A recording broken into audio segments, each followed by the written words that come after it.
क्यों भारत को युद्ध में उलझाना चाहता है? आखिर क्या है चीन की मंशा?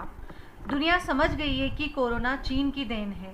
जानबूझकर या अनजाने में इससे वैश्विक स्तर पर अस्तित्व का संकट आ गया है। चीन के निर्यात निवेश पर असर पड़ा है। अमेरिका सहित कई देशों से पंगा महंगा पड़ रहा है। भारत कोरोना से जंग के संग ही निर्यात में चीन का विकल्प बनने की दिशा में है। लद्दाख सीमा पर भारत चीन में कई दशकों बाद अब बेहद तनाव है। बिना गोली के बाड़ीपुश नामक हिंसक संघर्ष में दोनों के दर्जनों सैनिक मारे गए। प्रश्न उठता है कि अब पूरी दुनिया कोरोना से लड़ रही है, तब कुछ भूभाग के लिए चीन की पड़ोसी से युद्ध की रणनीति क्यों? 3 ट्रिलियन डॉलर की अर्थव्यवस्था वाले देश के माल के 139 करोड़ भारतीय उपभोक्ता है।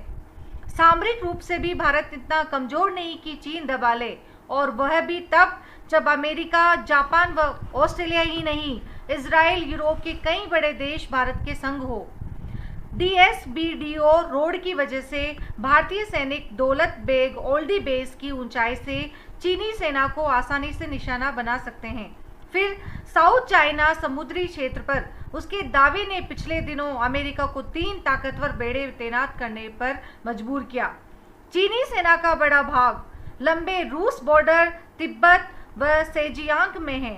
इन सब के बावजूद चीन के इस कदम की ठोस वजह भारत को लो इंटेंसिटी युद्ध में फंसाना है, ताकि कोरोना से ध्यान बटे व भारत का आर्थिक पुनर्निर्माण रुके।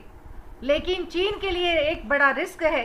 पहला, भारत चीन युद्ध में रूस तटस्थ रहेगा, पाक मोर्चा खोल सकता है। चीन की शय पर नेपाल भी आंखें दिखा रहा है, लेकिन वैश्विक स्तर पर चीन पर दबाव सामरिक से ज्यादा आर्थिक रहेगा। वह संभव है कि चीन के खिलाफ विश्व समुदाय एकजुट हो जाए। यह वक्त है जब भारतीय अपनी उद्यमिता से भी निर्यात में चीन का विकल्प भर आर्थिक रूप से भी चीन को